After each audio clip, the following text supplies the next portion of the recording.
ಸಮಗ್ರ ಅಭಿವೃದ್ಧಿಗಾಗಿ ಒತ್ತಾಯಿಸಿ ಭಾರತ ಕಮ್ಯುನಿಸ್ಟ್ ಪಕ್ಷ ಸಿಪಿಐಎಂನ 12ನೇ ಹಾಸನ ಜಿಲ್ಲಾ ಸಮ್ಮೇಳನ 2024ರ ನವೆಂಬರ್ 17-18ರಂದು ಹಾಸನದ ರಂಗೋಲಿಹಳ್ಳಿಯಲ್ಲಿರುವ ಶ್ರೀ ನೀಲಕಂಠೇಶ್ವರ ಸಮುದಾಯ ಭವನದಲ್ಲಿ ನಡೆಯಲಿದೆ ಎಂದು ಸಿಪಿಐಎಂ ಜಿಲ್ಲಾ ಕಾರ್ಯದರ್ಶಿ ಧರ್ಮೇಶ್ ತಿಳಿಸಿದರು.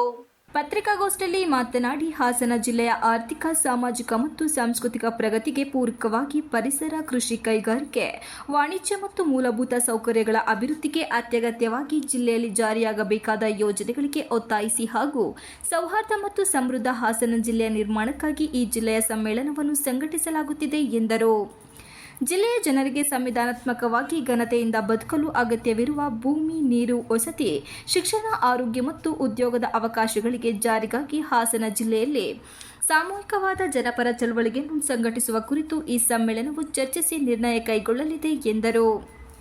ರೈತರು, ಕೂಲಿ ಕಾರ್ಮಿಕರು, ದಲಿತರು, ಅಲ್ಪಸಂಖ್ಯಾತರು, ಮಹಿಳೆಯರು, ಮಕ್ಕಳು, ವಿದ್ಯಾರ್ಥಿ, ಯುವಜನರು ಮತ್ತು ಬಡವರ ಹಕ್ಕುಗಳಿಗಾಗಿ ಪ್ರಬಲ ಹೋರಾಟವನ್ನು ಮುನ್ನಡೆಸಲು ಬೇಕಾದ ಸಮಗ್ರ ಯೋಜನೆಗಳನ್ನು ಸಮ್ಮೇಳನ ಅಂಗೀಕರಿಸಲಿದೆ ಎಂದು ಹೇಳಿದರು. ಹಾಸನ ಜಿಲ್ಲೆಯ ನಿರ್ಮಾಣ ಮಾಡಬೇಕು ಅಂತ ಕನಸಿನೊಂದಿಗೆ ಈ ಸಮ್ಮೇಳನ ನಡೆಸ್ತಾ ಇದ್ವಿ. ಈ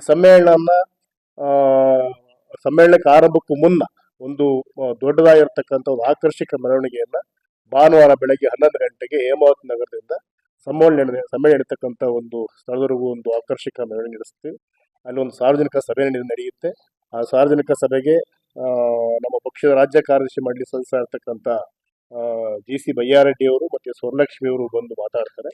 ಮತ್ತು ಇನ್ನೊಂದು ವಿಶೇಷವಾಗಿ ನಮ್ಮ ಈ ಕಳೆದ 3 ವರ್ಷಗಳಲ್ಲಿ ನಮ್ಮನ್ನು ಅಗಲಿರ್ತಕ್ಕಂಥ ನಮ್ಮ ಪಕ್ಷದ ಹಿರಿಯ ನಾಯಕರ ನೆನಪಿಗೋಸ್ಕರ ಆ ಸಮ್ಮೇಳನದ ಸ್ಥಳಕ್ಕೆ ಕಾಮರೇಡ್ ಸೀತಾರಾಮ್ ಯೆಚೂರಿ ನಗರ ಅನ್ನೋ ಹೆಸರನ್ನು ನಾಮಕರಣ ಮಾಡಿದ್ದಾರೆ. ಮತ್ತೆ ಸಭಾಂಗಣಕ್ಕೆ ಪಶ್ಚಿಮ ಬಂಗಾಳದ ಮಾಜಿ ಮುಖ್ಯಮಂತ್ರಿ ಆಗಿದ್ದಂಥ ಕಾಮರೇಡ್ ಬುದ್ಧದೇವ್ ಭಟ್ಟಾಚಾರ್ಯ ಅವರ ಹೆಸರನ್ನು ಇಟ್ಟಿದ್ದಾರೆ. ಆ ಸಭಾಂಗಣದ ವೇದಿಕೆಗೆ ನಮ್ಮ ಪಕ್ಷದ ರಾಜ್ಯ ಕಾರ್ಯದರ್ಶಿ ಆಗಿದ್ದಂಥ ಕಾಮರೇಡ್ GV ಶ್ರೀರಾಮ್ ರೆಡ್ಡಿ ಅವರ ಹೆಸರನ್ನು ಅದಕ್ಕೆ ನಾವು ನಾಮಕರಣ ಮಾಡಿದ್ದೇವೆ. ಸೊ ಒಟ್ಟು ಉದ್ದೇಶ ಇಡೀ ಜಿಲ್ಲೆಯ ಸಮಗ್ರ ಅಭಿವೃದ್ಧಿಯ ಪ್ರಶ್ನೆಗಳ ಕುರಿತು ಮತ್ತೆ ಮುಂದೆ ಆಗ್ಬೇಕಾಗಿರ್ತಕ್ಕಂಥ ಕೆಲಸಗಳ ಕುರಿತು ಚರ್ಚೆ ನಡೆಯುತ್ತೆ. ಬಹಳ ಗಂಭೀರವಾಗಿರ್ತಕ್ಕಂಥ ಒಂದು ಪ್ರಮುಖವಾಗಿರ್ತಕ್ಕಂಥ ಸಮ್ಮೇಳನ.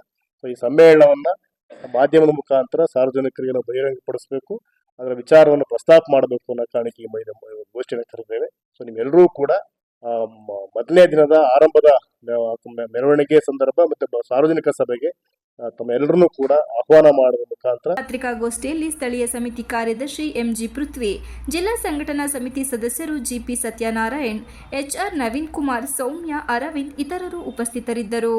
Srinivas, TV 46 Malenadu news, Hassan.